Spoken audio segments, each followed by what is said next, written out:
Welcome, everybody, back to the BVarsity Live Coaches Show, brought to you by Motor City Buick GMC. I'm your host, Trevor Horn, here in the downtown TPC studios. We are live on our BVarsity Live Facebook page and Bakersfield.com. Second segment here, I am with my cohort and sports editor, Teddy Feinberg, over in the corner. Teddy, say hello to everybody.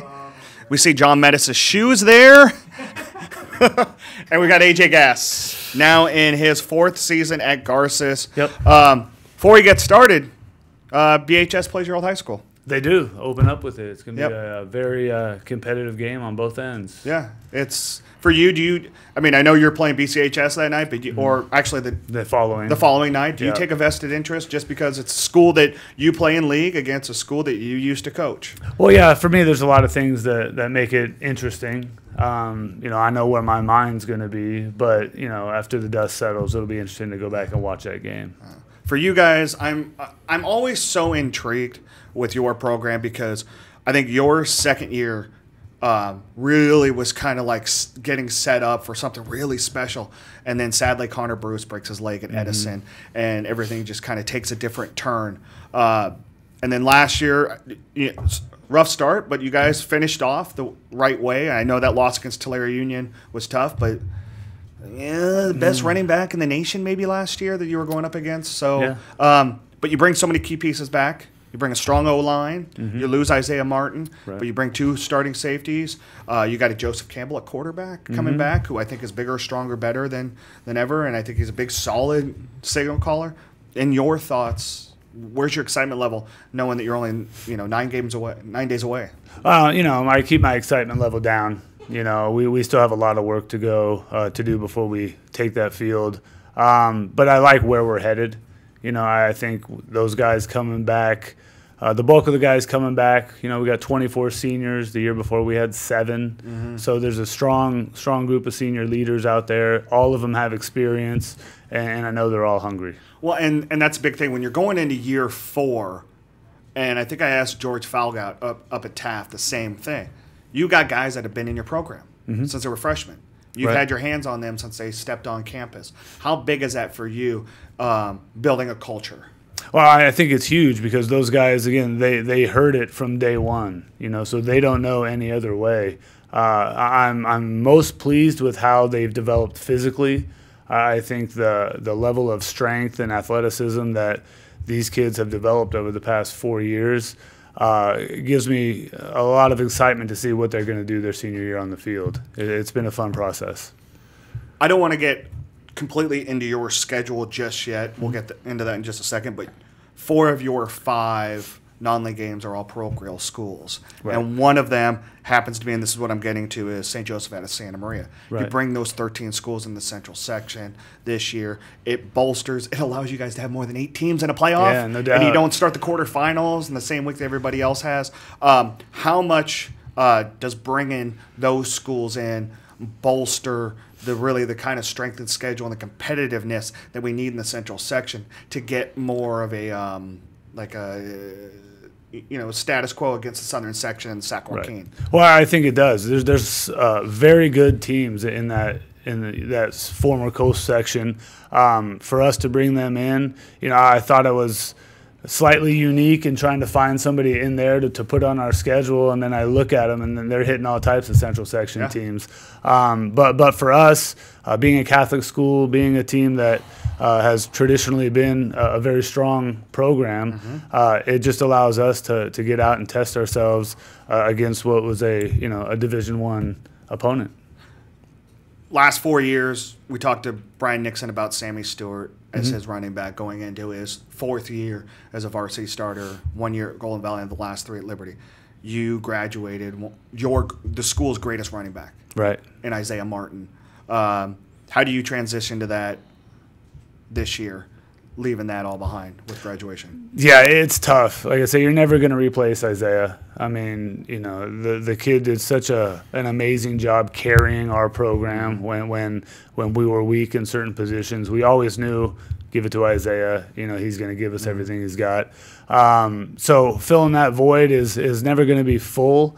I think it's going to require Joseph to step up a little bit more and take a little bit more of a leadership role in clutch situations, whereas last year he knew he could just give it to Isaiah and takes the pressure off of him. Nick Tobias has come in and he's done a tremendous job for us.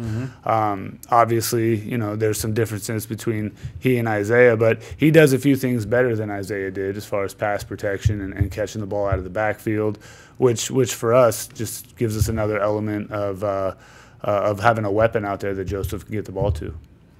I guess, Coach, I'm curious about, you mentioned Campbell and obviously losing Martin. So personalities of high school football teams change every single year. But you mentioned Campbell, and I'm also wondering about your playmakers outside, specifically Isaiah Bell.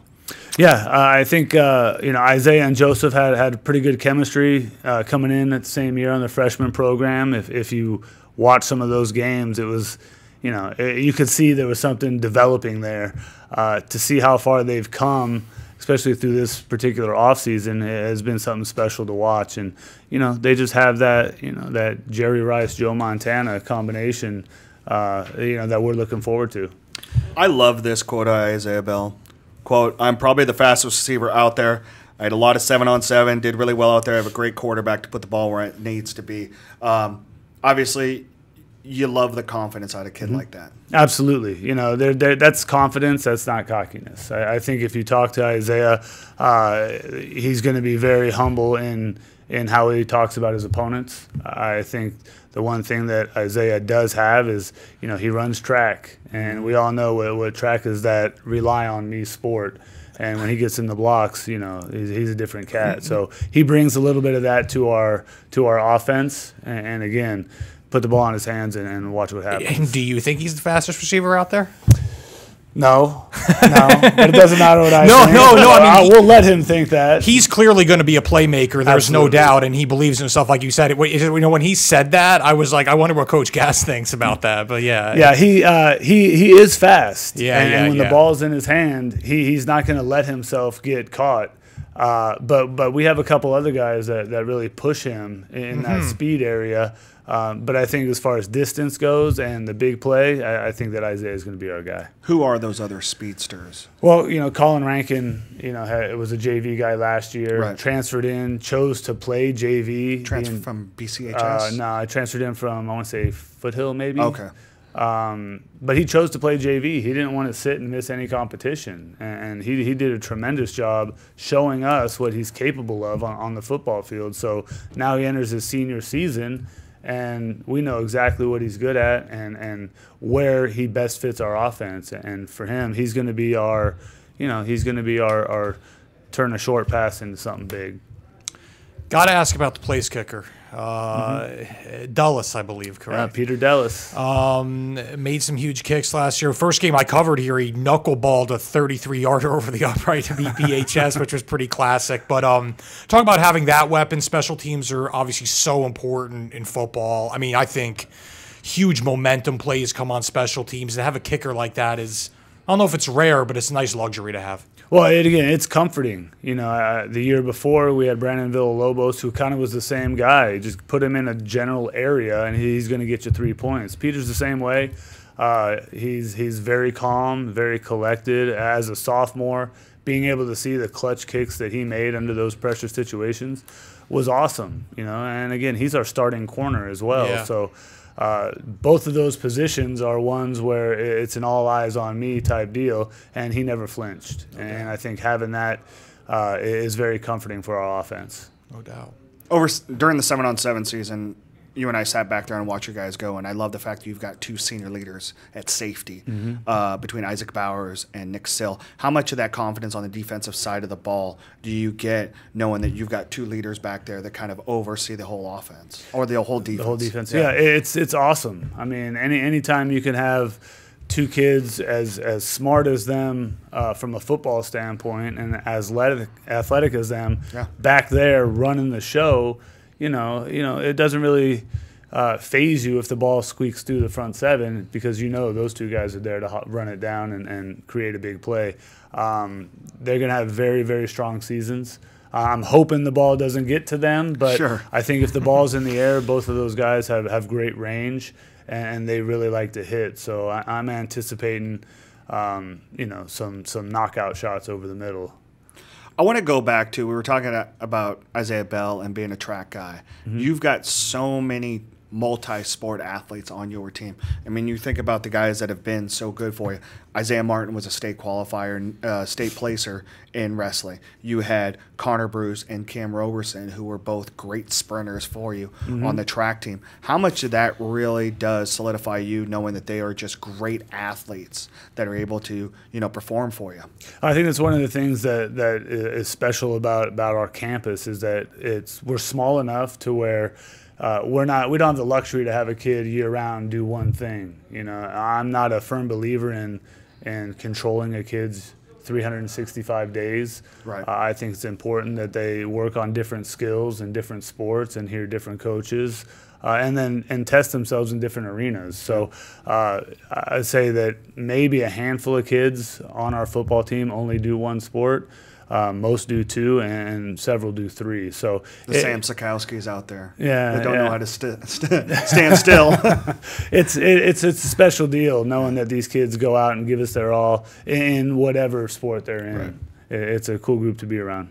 Let's go down your schedule. Obviously, you love that home game against BCHS. Start off the season great in-city parochial private school rivalry. I think you and Darren Carr over BCHS. Did the smart thing, did the right thing about bringing this back. Mm-hmm. How big of a game is that for you? Not only figure out who you guys are early on, and then to be able to move forward and really get tested so well. I think it's awesome. I think that putting that spotlight on that game one, it allows our kids to come out swinging. You can't float through the preseason and wait for that big game to come. We open up with that big game. Yeah. Two sides of towns, two private schools, two strong programs, and I think both of us are getting better each and every year, which is a cool deal. Can you tell me a little bit more about your second schedule? Because I've never heard of these guys before. I don't know, just some no-name team from Southern California. And obviously, it is the preseason national #1 team. Almost across the board, it's St. John Bosco out of Bellflower. Yep. You can make the same argument for Mater Dei and St. Anne. You can make the same argument for IMG out of Florida. But across the board, you got a team like St. John Bosco. This is something you challenge yourself, your coaches, and your team on be able to play this home-and-home series with them. You guys went down there and played them at Mission Viejo during the weekend tournament. You saw what they bring to the table. What did you guys learn out of that road game last year and bring into hosting a team with so much notoriety and so many future D1 and NFL guys on their roster? Well, I think the main thing was when we scheduled that game, my thought process was we had 4 returning starters. Everybody's new. I wanted to throw the kitchen sink and show these guys, the best football that they could see right away. Mm-hmm.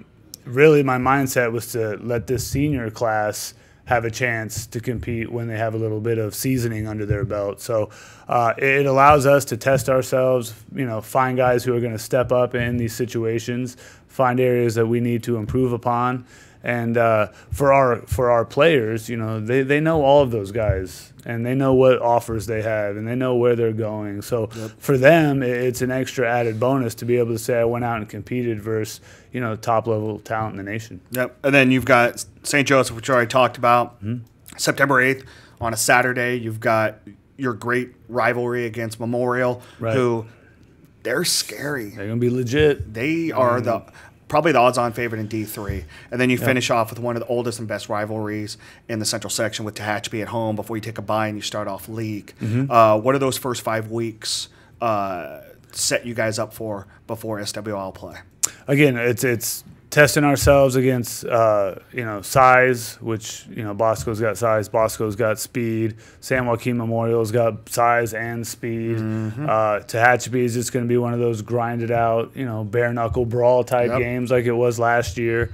So we're giving all of our guys the tools and the things that they need to see to be successful in league, because, once we start after that bye week, there's no days off. And then what do you see out of your league slate this year out of the teams? I mean, obviously, you know all the coaches. You've seen the players. What do you expect out of it again? I think that every program has definitely taken a step forward. I don't think that some of the teams that struggled last year are going to have those same struggles this year. I think everybody's improved across the board. There's been some player movement in and out, which means those guys will be eligible at that time. Right. So it's a loaded league. It's going to be a fun 5 weeks to compete, and we're excited. Okay. Teddy, you got anything for Coach I got Gaz? one more. Let's go. Standout of Fresno State, 10-year CFL veteran. How do you think that has molded you, as a high school coach, and maybe how do you think that separates you from your peers on this level? Well, I think that, all of my success that I had, post high school really stemmed and began in high school. I graduated from Certified High School. I had some amazing coaches down there that gave me all the tools I needed to be successful at Fresno State. The guys at Fresno State gave me the tools that I needed to be successful, in the CFL, and the guys in the CFL taught me the game and the way to view a game from a different perspective. It's given me a lot of great ideas. But my core, my fundamentals, my foundation is really based on what I learned at Certified High School. And do you still catch yourself watching the Grey Cup periodically? Oh, I watch every CFL game. That's what I like to hear. That's all right. right. Yeah, all right. It's funny. All former teammates are either coaching or general managers or doing something in that league. So it's fun that we stay in touch, and I keep tabs on all teams. Good stuff. Right on. AJ, thank you. Appreciate it. My pleasure. We'll be seeing you, obviously. Teddy and likely will be out at your first game next Friday against Bakersfield Christian. Thank you for coming on today. We're going to take a quick break, and we'll have Gerald Perucci, the head coach at Shafter, on right after this. Thanks for having me.